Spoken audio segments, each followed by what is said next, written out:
Hi, I'm Dave, founder of Halloween Year Round, and I'm here in Cherry Hill, New Jersey for Monster Mania 58. It's early in the morning, it's March, it's cold, it's windy, it's starting to rain, but you can see that has not deterred this crowd at all. We're all just waiting to get into the pavilion over here where Mr. Sam Raimi and many, many other cool people, John Cleese, John Lovitz, McKenna Grace, a bunch of people from Children of the Corn, a lot of cool people. I'll be joined by my buddy Patrick, whom you know, and then Jess and the kids will be with me a little bit later. So normally it's where I say let's go inside, but we're actually going to stay outside because we're in line. So feels like a nice sunny beach out here, right? Yeah, it's just warm, toasty, fantastic. I mean, I'm just sweating with this whole sweater on. And it's starting to rain, but it'll all be worth it because who's inside there? Sam Raimi. That's right. What are we going to get him to sign? For today, he's going to sign this lovely promotional poster, which I had gotten signed by Bruce Campbell years ago at Wizard World. So I'm really excited. That's really cool.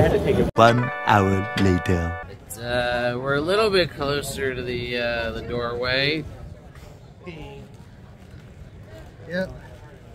We're getting there. I can't feel my fingers. Yeah. 1 hour later.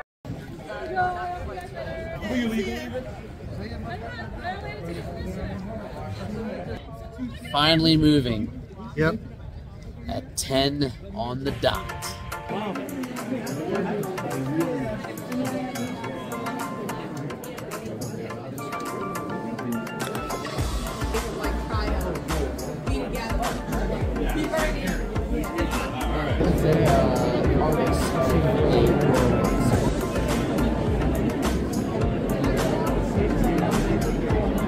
So that's the John Cleese line out there.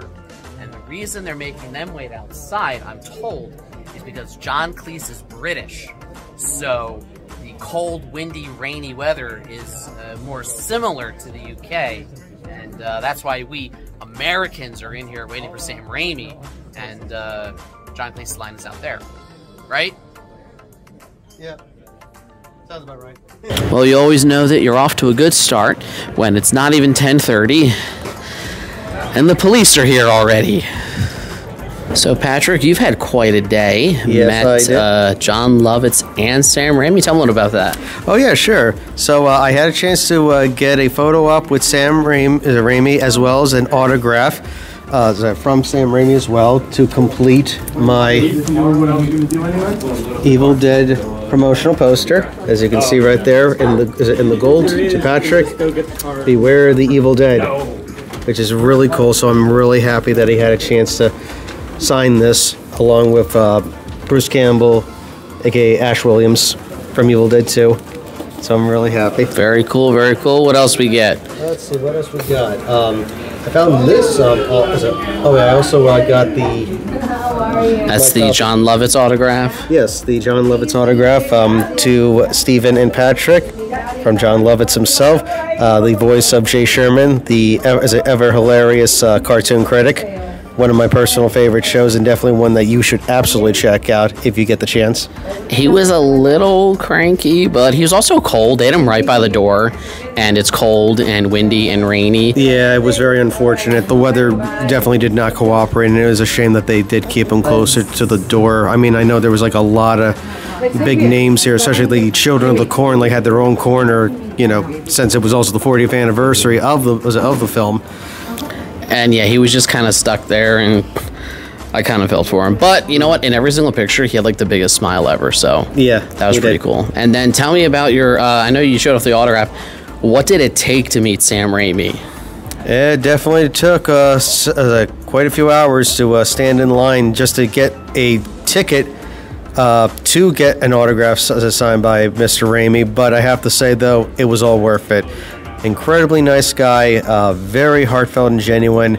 I have only wonderful things to say about him, and I have to say, just class act all around. Hi, my name is Rocky DeGatti, and I'm the artist for Darker Art Studio. We specialize exclusively in all real human bone jewelry. I have cervical vertebrae. I have carpals set in resin. You can actually wear a carpal on your wrist, and that's a little ironic.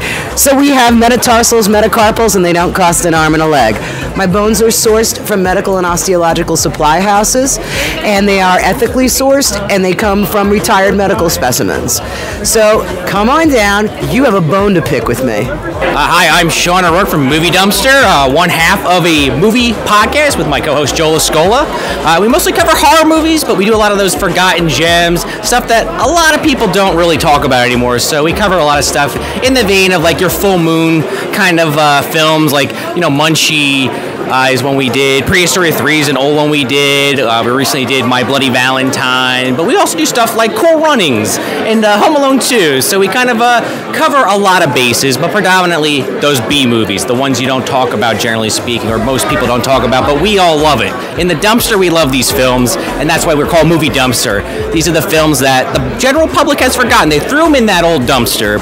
So I'm here with Michael from Germany, who literally flew across an ocean to stay at Buffalo Bill's house. Where are you from, Michael? I'm from Germany. I live in Stuttgart. It's in the south of Germany. It's near Munich. I think 2 hours away.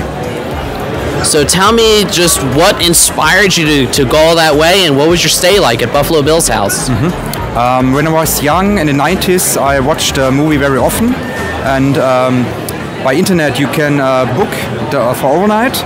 And 2 years ago, that was the time after Corona, it was possible to fly to United States and for the Monster Mania, and I combined my tour. Friday, Saturday, Monster Mania, and after Monster Mania I'm going to Pittsburgh for 2 days, and then the third day for overnight in the Buffalo Bill's house. I am very appreciative for this young man right here. I'm Chris Rowan, the owner of Buffalo Bill's house, also a good guy right here. Michael is actually the first overseas guest to ever stay at Buffalo Bill's house. We were wondering if it would reach across the Atlantic Ocean. It did, in the form of Michael. So he was our very first guest from Germany about a year and a half ago from overseas, and we have since had other overseas guests from like Denmark, Finland, Spain, some people in the UK as well, but he was the very first. If you love Silence of the Lambs, if you can appreciate filming locations and cinematic history, then check out BuffaloBillsHouse.com for more information. We offer overnight stays and guided tours at the real house where the Silence of the Lambs was filmed. So check out that website, or else you'll get the house again. Chant pool. All right, tell me about it. It's from Monty Python. Oh, Scooby's out in the main hallway. He's King Arthur. I saw. He's got the bunny with him. He's got grim death waiting for him with nasty big pointy teeth. So what can you tell us about the Deadpool and Wolverine movie? I can't tell you anything. I'm not going to spoil. I'm avoiding all the trailers because I don't want anything spoiled with me or for me. Already, I had everybody spoiled. I'm so mad. I heard that Deadpool's going to be in it. I wanted to just go and be surprised. And if you know Paul Verhoeven, you don't question Paul. And he said, "You are questioning me?" And I said, "Yeah." He said, "All right, I tell you this once." He says, "I'm going to make a perfect world where everyone's beautiful. The boys, the girls, the men, the women, they're all beautiful." He says, "The guns will be big," he says, "but they're only good for killing bugs." And that he wanted to make a satire, the idea of the fascism and the move towards fascism and stuff like that, and democracy's demise and stuff. And I think he did a pretty good job. Problem is that America is not always the most subtle place. You got to hit somebody in the head with a fucking baseball bat to get your point across. In Europe and everywhere else in the world, they got the actual metaphor. They got the idea of satire. The satire. Well, actually, do you know the story when we were pulling Ratchek out of the pit? Oh. When we were pulling him out? Do you remember? Do you know what happened when I pulled him out and he had no legs? Oh, remember? Yeah, when he gets no legs. Spoiler alert. Oh my God, you're telling everybody. Huh? No, you're telling him that he died? Well, no, I didn't necessarily say he died. It's a spoiler. It was just. It's like a 30-year-old movie. Yeah, no legs. You can live without legs. Not after what I did to him. What are you talking about?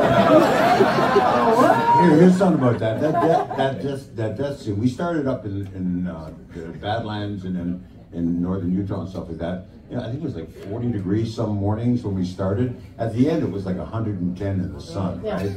And we're in these Velcro suits that did not breathe, so you sweat a lot. And that death scene with me, I'm actually standing in the pit with false legs on me, and they cut it off and all that stuff. And the Velcro that they used, because they didn't want any of that stuff getting into the equipment, like the cameras and stuff. It's very, very shiny, and the sun's shining at the top of the day. So it was like being in the middle of a concave lens. And I was in there for about 3.5 hours while we were shooting all that. Spoiler alert, has anyone had lunch yet? I pooped my pants. I had, you know, I got heat prostration, pooped my pants, and I don't remember too much at the end. You were great. No, I heard I was very good in it. First time I'm hearing that story. No. I actually ended up in the hospital that night. They put me on an IV. They took me to the local, because I had heat prostration and stuff like that. I lost too much fluid. Who was probably your favorite actor to work with on any of the Tremor movies? Well, I mean, I loved Reba because she was just a great sport, but and Kevin was Fred Ward. I don't know, I just love Fred. Fred and I had actually worked together a couple years earlier on something called Big Business with Bette Midler and Lily Tomlin, and it was a feature film, and so I had met Fred on that, and I'd always admired his work, The Right Stuff and things like this, and getting to work together with him twice on Tremors 1 and Tremors 2 was just a real joy. He was a real gentleman, very talented, good sense of humor, just easy to work with, just easy, you know, and a lot of times, you know, other actors can be a little strange or cantankerous, like anybody in the workplace. You have your good and your bad, you know, the annoying people and the people who are really sweet. And people say, well, I will just say it's difficult to work with somebody who's just not being nice, you know? And Fred was always just easy. Just, yeah, let's try this. Let's do this. Let's whatever. And so when I heard he passed away lately, it was like a gut punch. I hated it. I would have liked to work with him again. And I think the chances of our doing another Tremors 8 are probably less than none. But I mean, it would be lovely. But my dream was to get Kevin, who said multiple times he'd like to do another one, Reba, Fred, and I all together, and do it just one more, just for, you know, the geriatric Tremors. And then the other thing I admire about Burt is, as much as he tells you you're wrong and you don't follow his advice and you get in trouble, he'll still come to rescue you. You know? Yeah, jerk, I told him 1,000,000 times. Will he go to help him? Absolutely. Burt is loyal in that way. So I mean, I love the character of Burt. He's like old-fashioned loyalty. You know, as much as a jerk as he think you are, he will go to help put his life on the line to save your life.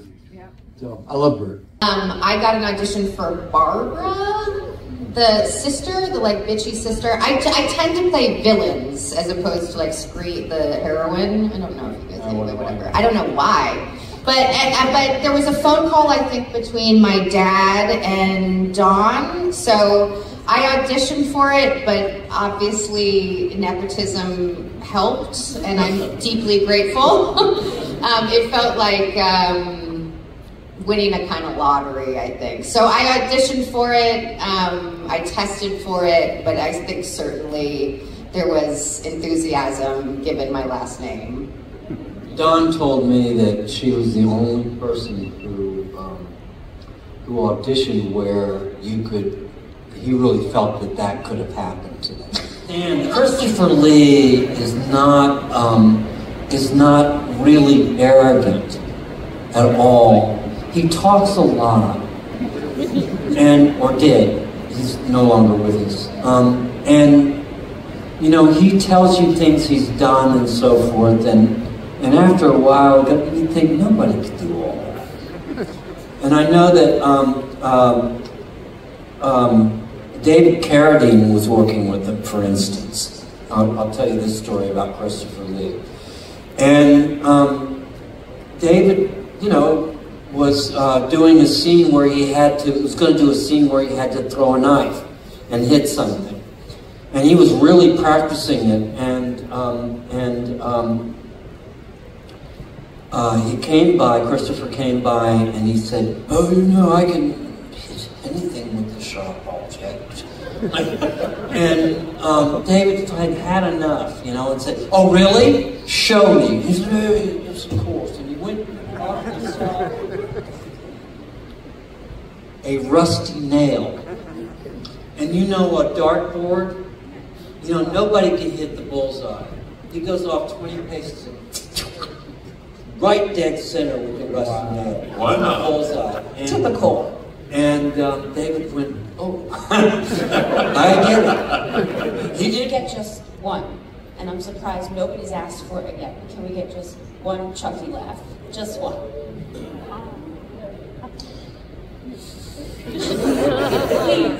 You know, you didn't hear what Fiona said? I know it's not. It's not Halloween. I'll get on my knees and beg.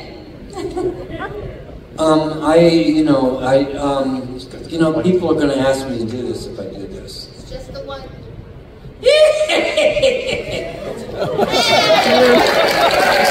My first day was the first thing you see when I come out of the cornfield, you know, when they hit the kid, and then when she has the dream sequence, he pops up and scares her. Well, they really did that to her. They snuck him under, and it scared, she jumped back like 10 feet. It was awesome. It was the best prank I've still seen on film to this day. It was my first scene, my first day. It's a pretty special moment. There you go. Thank you. What do you guys got? Most memorable? That scene. Most vulnerable. Most vulnerable? It was my first movie, and all I remember was my first scene was carving a pentagram into my chest, and it was taking a while, and it was the guy came in and showed me the knife, and it was a tube of blood. The guy had a bucket and just pumping it, you know, and I was going to go like this, and the blood was going to come through. And they're like, "Okay, John, you got like, you know, an hour and a half before we're gonna shoot." So I was like, I just went in the other room and started doing sit-ups and push-ups. And that's, you know, the director came and he goes, "I've never seen an actor do so many sit-ups and push-ups in my life." I go, "Dude, my shirt's off in 10 minutes." You're welcome.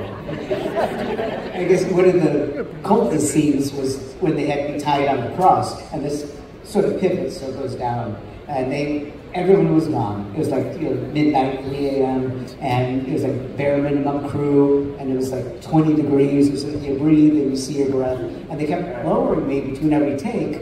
You get to load the film in the camera, or to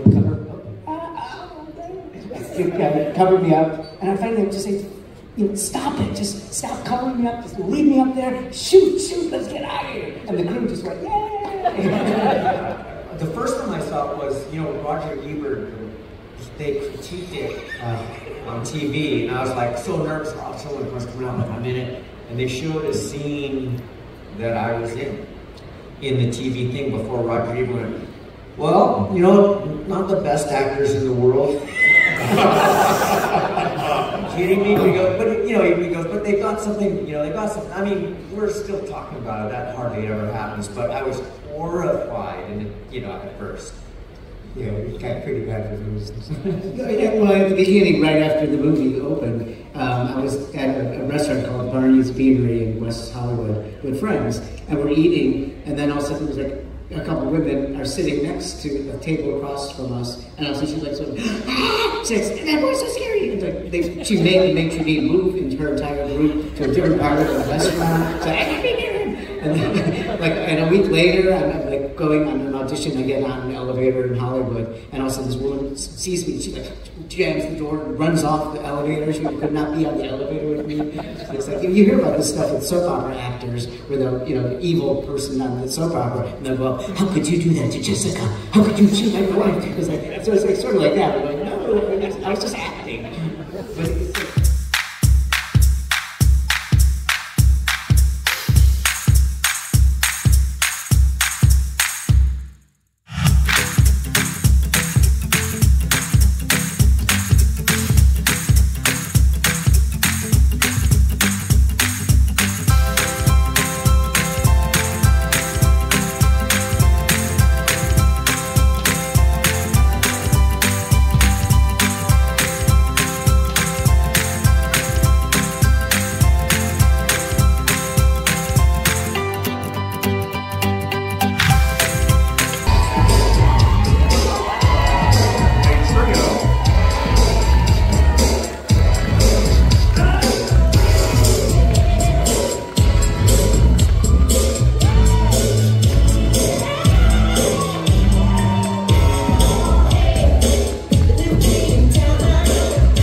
No, girl, stay here.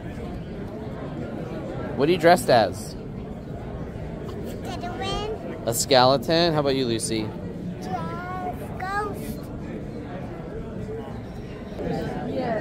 That's us. You're not Dave, are you? I'm Dave. No? What's your name? What's your name? Lucy. Lucy. And Lily. And Lily. This one here. What's on your purse? Oh my gosh, of course. That's so cool.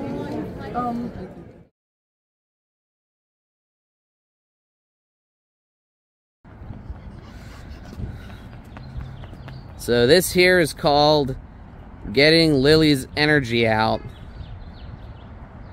Lily, that's a trash bag. Don't touch that. That's yucky. That's yucky. And we're back to doing laps. This is how we wear her out so that she does not cause problems in line. You did it! Good job! Is that a little skeleton running around? Yeah? Told you Jess would be joining us. So we did. Here I am. We did get Lynn Shay. We got her autograph right here. She was really, really sweet, just like a kind, you know, person all around. Hi, Lucy. Lily, don't touch that. We're just kind of taking a break. You want to show off your purse? Look, I'm a Very cool. Go see the Wish movie. That's not related to Halloween Year Round, but sure, it's a good movie. But it's a really good movie, so as soon as it comes to Disney Plus, watch it. We're still waiting on Dina Meyer. She's actually not in the autograph room yet, but we're going to get her to sign this poster right here that we already got Carrie Elwes to sign last year at She was probably partying. Metropolis. Maybe. And we're just waiting for that. And we're letting the kids get out some energy, but after that, I think we can call it a mission accomplished at this convention.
Well, it was a very exhausting but very fun weekend, and we are finally home. Girls, did you have fun at Monster Mania? Yes! What was your favorite part? My favorite part was where we saw the necklaces. That was my favorite. The vendor selling the necklaces? Oh yeah, she did really like these like metal necklaces. They were cool. How about you, Lily? What was your favorite part? I love Monster Mania. You love Monster Mania? Yes! My favorite part was the Dune popcorn bucket tying for first place in the sexy category of the costume contest. But real quick, we want to show off all the cool stuff we got.